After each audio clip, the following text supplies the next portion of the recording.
बिस्मिल्लाहिर्रहमानिर्रहीम अस्सलाम वालेकुम व्यूअर्स, कैसे हैं आप? उम्मीद करता हूँ आप ठीक होंगे। व्यूअर्स, आज मैं आपको सोमिज़ोल 40 mg कैप्सूल का मुकम्मल रिव्यू दूंगा जो मैदे की तेज़ाबियत, सीने की जलन, heart burn, gastric ulcer, peptic ulcer और एच पैलोरी के लिए बहुत ही मुफीद कैप्सूल है। सोमिज़ोल कैप्सूल को किन कंडीशन में इस्तेमाल किया जाता है, इसके फ़ायदे और नुकसानात क्या हैं, इसके कॉन्ट्राइंडिकेशन क्या है, ये सब कुछ मैं आपको वीडियो में बताऊँगा। व्यूअर्स, सबसे पहले मेरी आपसे रिक्वेस्ट है, मेरा चैनल मेडिकोज इन्फो सब्सक्राइब करें। व्यूअर्स, बात करते हैं सोमिज़ोल कैप्सूल की पैकेजिंग की, तो इसके एक पैक में 14 कैप्सूल होते हैं और एक कैप्सूल की कीमत 40 रुपये है। ये बूश फार्मास्यूटिकल कंपनी की प्रोडक्ट है जो किसी भी मेडिकल स्टोर और फार्मेसी स्टोर से आसानी से मिल जाती है। व्यूअर्स, अब बात करते हैं सोमिज़ोल कैप्सूल की फार्मूलेशन की, तो इसकी फार्मूलेशन में इसोमेप्राज़ोल 40 mg होता है और ये 20 mg की स्ट्रेंथ में भी दस्तयाब होता है जो मैदे की तेज़ाबियत को कम करता है। व्यूअर्स, अब बात करते हैं सोमिज़ोल कैप्सूल का सही तरीका इस्तेमाल और खुराक की, तो सोमिज़ोल कैप्सूल दिन में एक कैप्सूल 2 मरतबा इस्तेमाल कर सकते हैं, यानी कि एक कैप्सूल सुबह, एक कैप्सूल शाम इस्तेमाल कर सकते हैं। कैप्सूल को खाना खाने से 20 मिनट पहले इस्तेमाल करें तो आपको इफेक्टिव रिजल्ट मिलेंगे, या आप अपनी कंडीशन या डॉक्टर की हिदायत के मुताबिक भी इस्तेमाल कर सकते हैं। व्यूअर्स, अब बात करते हैं सोमिज़ोल कैप्सूल को किन कंडीशन में इस्तेमाल किया जाता है और इसके फ़ायदे क्या हैं। सोमिज़ोल कैप्सूल में इसोमेप्राज़ोल होता है जो मैदे की तेज़ाबियत को कम करता है।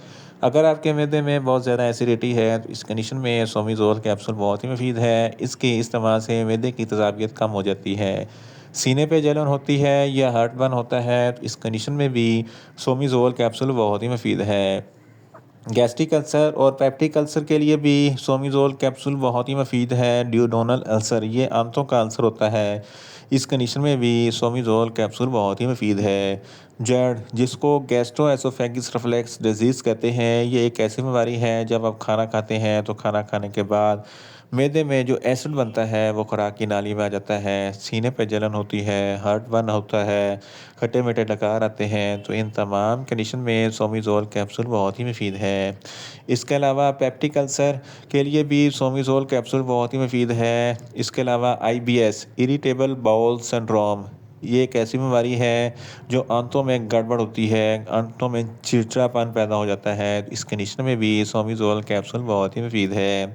इसके अलावा अगर आप बहुत ज़्यादा स्पाइसी फ़ूड खाते हैं तो स्पाइसी फ़ूड खाने के फ़ौरन बाद सोमिज़ोल कैप्सूल का इस्तेमाल ज़रूर करें ताकि मैदे में ज़्यादा तेज़ाबियत पैदा ना हो। बदहज़मी है, खुराक अच्छे तरीके से हज़म नहीं होती, तो इस कंडीशन में भी सोमिज़ोल कैप्सूल बहुत ही मुफीद है। भूख कम लगती है, तो इस कंडीशन में भी सोमिज़ोल कैप्सूल बहुत ही मुफीद है। मैदे में दर्द होता है, तो इस कंडीशन में भी सोमिज़ोल कैप्सूल बहुत ही मुफीद है। इन शॉर्ट, सोमिज़ोल कैप्सूल मैदे की तेज़ाबियत, सीने की जलन, heart burn, gastric ulcer, peptic ulcer और एच पैलोरी के लिए बहुत ही मुफीद कैप्सूल है।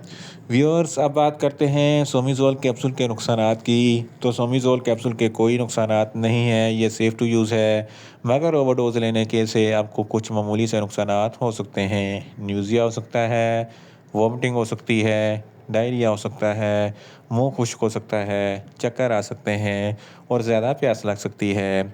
व्यूअर्स, अब बात करते हैं सोमिज़ोल कैप्सूल के कॉन्ट्राइंडिकेशन की, तो हाइपर सेंसिटिविटी वाले लोग सोमिज़ोल कैप्सूल का इस्तेमाल ना करें। जिगर के अमराज वाले फ़र्द सोमिज़ोल कैप्सूल का इस्तेमाल सिर्फ डॉक्टर की हिदायत के मुताबिक ही करें, और छोटे बच्चे जिनकी उम्र 10 साल से कम है इनको सोमिज़ोल कैप्सूल का इस्तेमाल ना करवाएं। व्यूअर्स, ये था सोमिज़ोल कैप्सूल का मुकम्मल रिव्यू। उम्मीद करता हूँ मेरी ये वीडियो आपको अच्छी लगेगी। मेरी वीडियो को ज़्यादा से ज़्यादा लाइक करें, शेयर करें और कमेंट्स करें, और मेडिसिन के मतलब इन्फॉर्मेटिव वीडियो के लिए मेरा चैनल मेडिकोज इन्फो सब्सक्राइब करें और साथ में लगे बेल आइकन को लाजमी प्रेस करें ताकि मेरी हर नई वीडियो अब तक बर वक्त पहुँच सके। मिलते हैं एक नई इन्फॉर्मेटिव वीडियो के साथ। अल्लाह हाफिज़।